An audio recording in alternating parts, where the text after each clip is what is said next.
क्या कभी ये सोचा है कि एक श्राप जैसी बंजर जमीन पर एक शानदार जगमगाता हुआ शहर कैसे बस सकता है?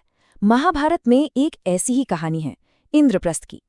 देखिए, ये सिर्फ एक शहर की कहानी नहीं है, बल्कि ये महत्वाकांक्षा, कर्तव्य और एक परिवार के दर्दनाक बंटवारे की दास्तां है। तो आइए आज देखते हैं कि कैसे उम्मीद ने एक बंजर जमीन को एक महान साम्राज्य में बदल दिया। हम सबको यही लगता है ना कि ताजपोशी के साथ, राजा बनने के साथ सारी मुश्किलें खत्म हो जाती हैं। लेकिन ये कहानी हमें कड़वा सच याद दिलाती है कि समस्याएं राज्याभिषेक के साथ समाप्त नहीं होती, असल में वे इसके साथ शुरू होती हैं।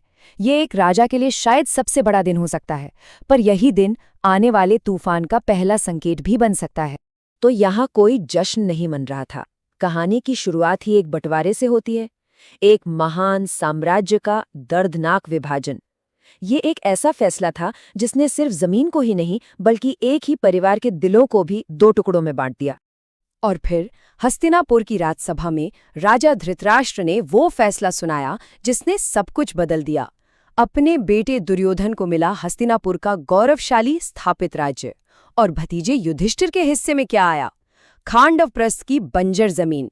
मतलब एक तरफ थी विरासत की पूरी शानो शौकत और दूसरी तरफ सिर्फ एक कांटों भरा नया रास्ता। और पता है, इस ऐतिहासिक पल में दुर्योधन सभा में मौजूद तक नहीं था। उसकी गैर मौजूदगी ही उसकी नाराजगी का सबसे बड़ा सबूत थी। उसे तो आधा राज्य देना भी मंजूर नहीं था। ये साफ था कि नफरत के बीज बोए जा चुके थे। अब चलिए इस राजनीतिक फैसले के पीछे छिपे जज्बातों को देखते हैं। पांडवों को जो आशीर्वाद मिले ना, वे असल में दुख और त्याग के बोझ से दबे हुए थे। ये सिर्फ एक राज्य का बंटवारा नहीं था, ये तो दिलों का भी बंटवारा था। जरा उस माँ के दर्द के बारे में सोचिए, जो अपने बेटों की इतनी बड़ी जीत के दिन भी खुश नहीं हो पा रही। कुंती ने अपनी बहू द्रौपदी से कहा, जब मैं रानी के रूप में राजसभा में नहीं जा सकी, तो अब राजमाता के रूप में वहां क्यों जाऊं? तुम जाओ बेटी, आज तुम्हारा दिन है। ये सिर्फ त्याग नहीं था, ये उनके गहरे जख्मों का आईना था। और ये दर्द सिर्फ एक माँ तक ही नहीं था। जब युधिष्ठिर पितामह भीष्म का आशीर्वाद लेने पहुंचे तो उनके शब्द दिल चीर देने वाले थे। उन्होंने कहा, बेटा, इस राज्य के साथ साथ मैं भी बट गया हूं। इन चंद शब्दों में एक परिवार के टूटने की पूरी कहानी छुपी हुई थी। रानी गांधारी, जिन्होंने अपनी आंखों पर हमेशा पट्टी बांधे रखी, उनका आशीर्वाद भी कुछ कम गहरा नहीं था।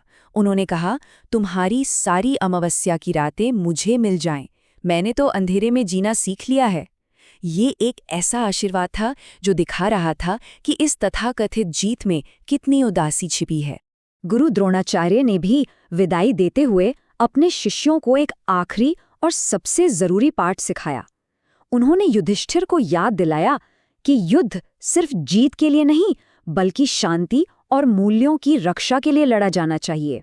तो इन्हीं आशीर्वादों और बोझ से लदे हुए पांडव अब खांडवप्रस्थ की ओर अपनी यात्रा शुरू करते हैं, वो जमीन जिसे कृष्ण ने उनके कर्म क्षेत्र का नाम दिया था। लेकिन सवाल ये था कि ये कर्म क्षेत्र असल में था कैसा? और यहाँ एक बड़ी ही हैरान करने वाली बात हुई। खांडवप्रस्थ की खराब हालत जानने के बावजूद हस्तिनापुर के कई नागरिक अपना घर-बार छोड़कर पांडवों के साथ चल पड़े। क्यों? क्योंकि उनका मानना था कि राज्य की असली आत्मा, उसकी रूह युधिष्ठिर के साथ ही जा रही थी। ये लोगों का उनके नेतृत्व पर अटूट विश्वास था। तो आखिर ये खांडवप्रस्थ था कैसा? ये कोई मामूली जमीन नहीं थी। सोचकर देखिए, कठोर अरावली के पहाड़, जहरीले जीवों से भरे हुए जंगल और जहां तक नजर जाए बस सूखी बंजर जमीन। और इतना ही नहीं, वहां रहने वाली राक्षस और नाग जनजातियां किसी भी बाहरी को अपनाने के लिए तैयार नहीं थीं। इसे देखकर तो एक ही सवाल उठता है, ये एक उपहार था या एक श्राप? पांडवों के सामने जो चुनौती थी वो लगभग नामुमकिन सी लग रही थी। जहां हर किसी को सिर्फ निराशा दिख रही थी, वहीं अर्जुन की आंखों में कुछ और ही चमक थी। जब कृष्ण ने उनसे पूछा कि ये कर्म भूमि कैसी लगी, तो अर्जुन का जवाब हैरान करने वाला था। उन्होंने कहा, कृष्ण, मुझे ना तो पहाड़ दिख रहे हैं, ना जंगल और ना ही ये बंजर जमीन।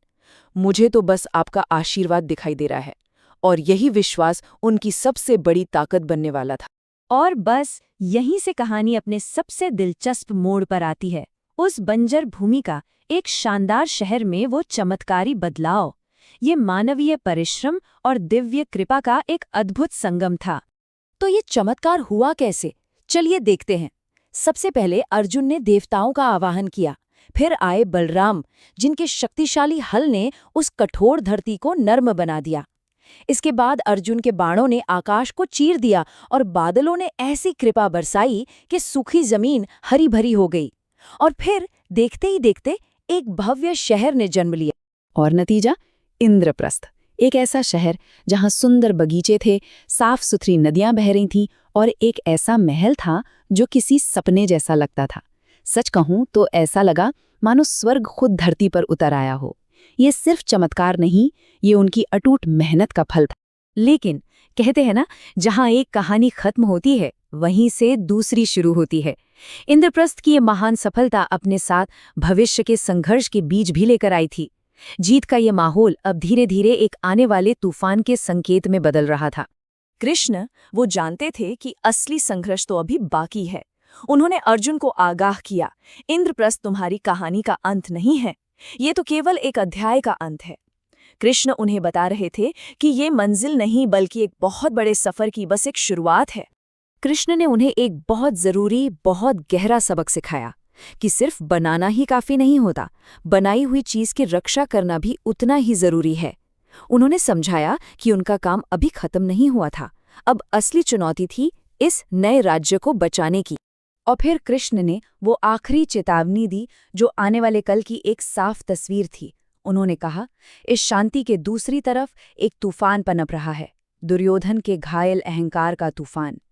पांडवों की इस सफलता ने दुर्योधन के अहंकार को जो चोट पहुंचाई थी, वो एक महायुद्ध का कारण बनने वाली थी। और यहीं आकर ये पूरी कहानी हमें एक बहुत गहरे सवाल पर छोड़ देती है। जब सफलता की नींव ही बंटवारे पर रखी गई हो, तो क्या उस पर कभी शांति का महल टिक सकता है? ये एक ऐसा सवाल है जो महाभारत से लेकर आज तक उतना ही सच है।